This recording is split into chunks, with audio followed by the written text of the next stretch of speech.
Hello students, this is Ritu ma'am with you. Welcome to all students in these classes. तो students, आज हम summary writing बताने जा रहे हैं। सबसे पहले तो हमें ये समझना ज़रूरी है कि ये समरी होती क्या है। समरी का मतलब होता है सार। मैं आपको हिंदी में बताती हूँ, समरी का मतलब होता है सार। इसमें हमें क्या करना होता है, एक पैसेज दे दिया जाता है सामने और उसमें से कह दिया जाता है right a summary on the base of the above passage. तो हमें क्या करना होता है कि उस पैसेज में से जो मेन पॉइंट्स होते हैं वो हमको समरी में पैराग्राफ के रूप में लिखने होते हैं। समरी का एक विशेष रूल होता है कि यह जितने वर्ड्स में बताई गई है उतनी ही लिमिट में लिखनी चाहिए, अपनी तरफ से इसमें कुछ नहीं जोड़ना चाहिए। दूसरी बात, इसमें कभी भी जो कीवर्ड्स होते हैं उनका यूज़ नहीं करना चाहिए। तीसरी बात कि जो हम नोट मेकिंग करते हैं उनको मिलाकर हम निश्चित रूप से नोट मेकिंग यानी कि नोट्स को मिलाकर हम समरी राइट कर सकते हैं। चौथी बात इसमें ये होती है कि जो भी सेंटेंस हमें लिखना है उसे फ्रेज के रूप में नहीं लिखना है बल्कि कंप्लीट सेंटेंस के रूप में लिखना है। और एक लास्ट एंड फाइनल बात इसमें ये होती है कि हमें समरी में केवल एक ही पैराग्राफ बनाना होता है, ना कि बहुत सारे पैराग्राफ।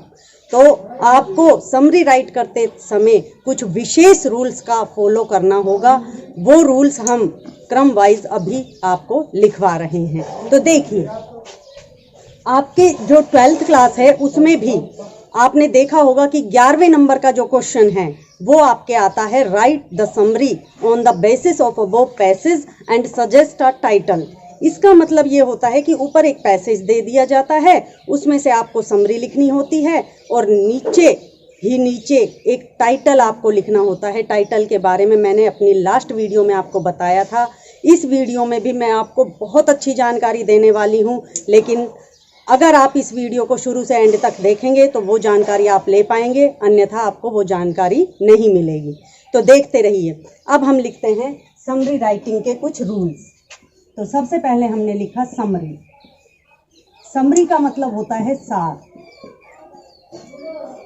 अब इसको फॉलो करने के लिए जो हमें रूल्स लेने होते हैं, इसको इजी बनाने के लिए जो हमें रूल्स लेने होते हैं, मैं वो रूल्स लिखने जा रही हूँ। जैसे हमने लिखा there are about 5 rules to make और राइट अ समरी। इस समरी को लिखने के लगभग 5 नियम बताए गए हैं। अगर आप उन 5 नियमों का ही फॉलो कर लेंगे तो आपकी समरी बिल्कुल सही होगी। तो हम वो नियम लिखना शुरू करते हैं। जैसे रूल नंबर 1 हमने लिखा। रूल नंबर 1 है मेड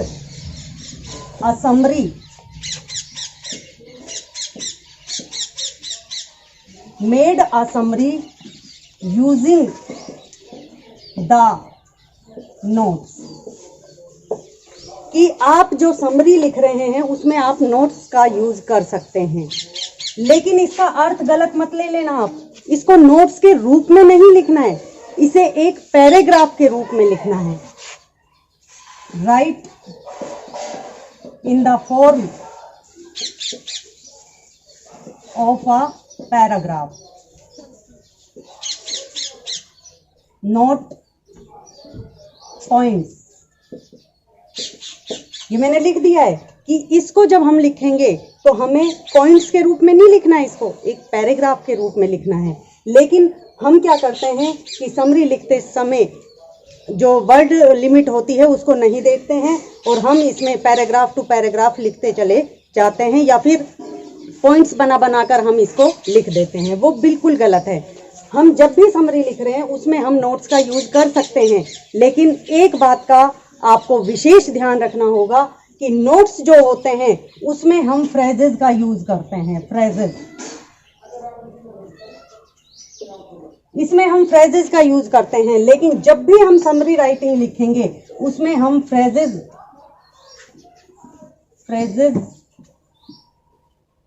का यूज नहीं करेंगे, बल्कि किसका यूज करेंगे, हम कंप्लीट सेंटेंस का,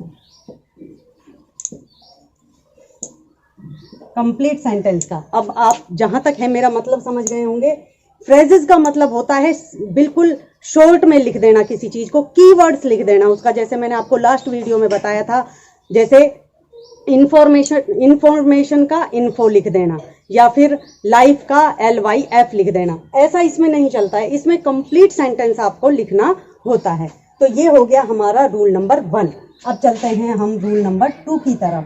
रूल नंबर 2 है don't exceed the word limit, words limit. इसका मतलब यह है कि कभी भी जितने वर्ड्स में आपको कहा गया है समरी राइटिंग के लिए, उस लिमिट को क्रॉस मत करो। आप उस ही लिमिट में आपको समरी राइटिंग करना है। जैसे अगर आपको समरी राइटिंग के लिए कहा गया है कि 20 या 30 वर्ड्स, तो आपको ज़्यादा से ज़्यादा 20 वर्ड्स में ही लिखना है, ना कि 30 वर्ड्स में। तो आपको ये लिमिट क्रॉस नहीं करनी है। तो इसका अर्थ हम ये भी ले सकते हैं, don't cross the limit of words, कि इसमें हमें जो वर्ड्स हैं उनकी लिमिट क्रॉस नहीं करनी है। अब आ जाइए रूल नंबर 3 की तरफ। Don't make many paragraphs just only 1। इसमें हमें क्या करना है, मैं आपको पहले ही बता चुकी हूं कि इसमें जो समरी राइटिंग हमें करनी है वो पॉइंट्स के रूप में नहीं करनी, वो हमें पैराग्राफ के रूप में करनी है। लेकिन ये भी ध्यान रखना है कि पैराग्राफ भी इसमें केवल एक ही बनना चाहिए, चाहे वो 1 लाइन का बने, चाहे 2 लाइन का बने, चाहे 3 लाइन का बने, लेकिन पैराग्राफ एक से ज़्यादा नहीं होना चाहिए। इसका मतलब भी यही है, डोंट मेक मैनी पैराग्राफ्स, कि कभी भी ज़्यादा पैराग्राफ्स हमें इसमें नहीं बनाने हैं, केवल एक ही पैराग्राफ हमें इसमें बनाना है। अब आ जाइए रूल नंबर 4 पर। डोंट यूज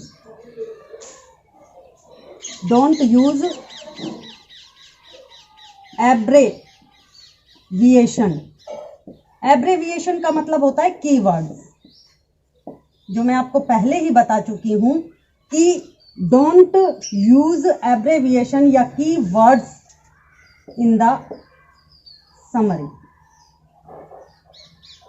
कि समरी में हमें कभी भी कीवर्ड्स का यूज नहीं करना है। कीवर्ड्स का मतलब मैंने आपको बता ही दिया है कि जैसे इंफॉर्मेशन का इन्फो, लाइफ का LYF, ऐसे वर्ड्स का यूज हमें नहीं करना है। इसमें जो भी वर्ड्स हमें लिखने हैं बिल्कुल कंप्लीट लिखने हैं, उसका शॉर्ट फॉर्म हमें नहीं लिखना है।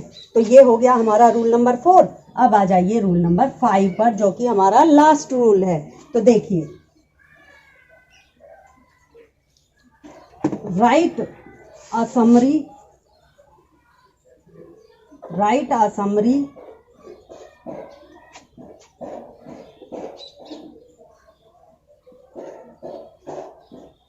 using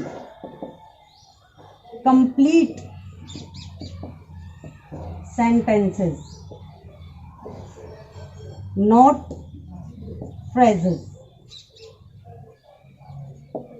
इसका मतलब भी हम आपको पहले ही बता चुके हैं कि जब आप समरी लिखने लगते हैं तो उसमें कंप्लीट सेंटेंस का प्रयोग करना है आपको, यानी कि एक सेंटेंस आपको कंप्लीट बनाना है। और उसमें भी जो वर्ड्स आप राइट करेंगे वो शॉर्ट फॉर्म में नहीं होने चाहिए, फुल फॉर्म में होने चाहिए। यानी कि वो एब्रेविएशन के रूप में नहीं होने चाहिए, वो फुल फॉर्म में होने चाहिए। और जो सेंटेंस बनेंगे उन वर्ड्स से मिलकर वो भी कंप्लीट होने चाहिए, ना कि फ्रेजेस के रूप में होने चाहिए। फ्रेजेस अपने आप में एक अधूरा सेंटेंस होता है जिसको हम शॉर्ट करने के लिए यूज में करते हैं। किसी भी सेंटेंस को शॉर्ट रूप में लिखने के लिए हम फ्रेजेस का यूज करते हैं, लेकिन इसमें ऐसा नहीं होना चाहिए। समरी राइटिंग का ये बेस है कि इसमें कभी भी फ्रेजेस का यूज ना करके हमें कंप्लीट सेंटेंस का यूज करना चाहिए। तो स्टूडेंट्स, मैं जहां तक समझती हूं आज आपको समरी राइटिंग के जो मेन रूल्स थे वो आपको अच्छी तरह से लर्न हो गए होंगे, और आपको इन्हें दोबारा से भी रीड करना है। उसके बाद एक टाइटल की बात और आती है। तो टाइटल जो आपसे 12th क्लास में पूछा जाता है, टाइटल हमें हमेशा उस समरी का जो बेस होता है, बेसिक जो वर्ड होता है, टाइटल हमेशा 1 या 2 वर्ड्स में दिया जाता है। मान लो आप लिख रहे हो किसी टेररिज्म पर, मतलब आपके पास कोई पैसेज आया है और टेररिज्म वर्ड उसमें बार बार में यूज़ किया जा रहा है, तो आप समझ लीजिएगा कि उसमें टेररिज्म जो है वो ही उसका टाइटल होगा। तो मैंने जो आपको आज समझाया, टाइटल, समरी राइटिंग, मैं जहाँ तक समझती हूँ आपको अच्छी तरह से समझ में आ गया होगा। तो अब हम नेक्स्ट वीडियो में आपको नेक्स्ट टॉपिक की तरफ ले चलेंगे। तब तक के लिए थैंक्स।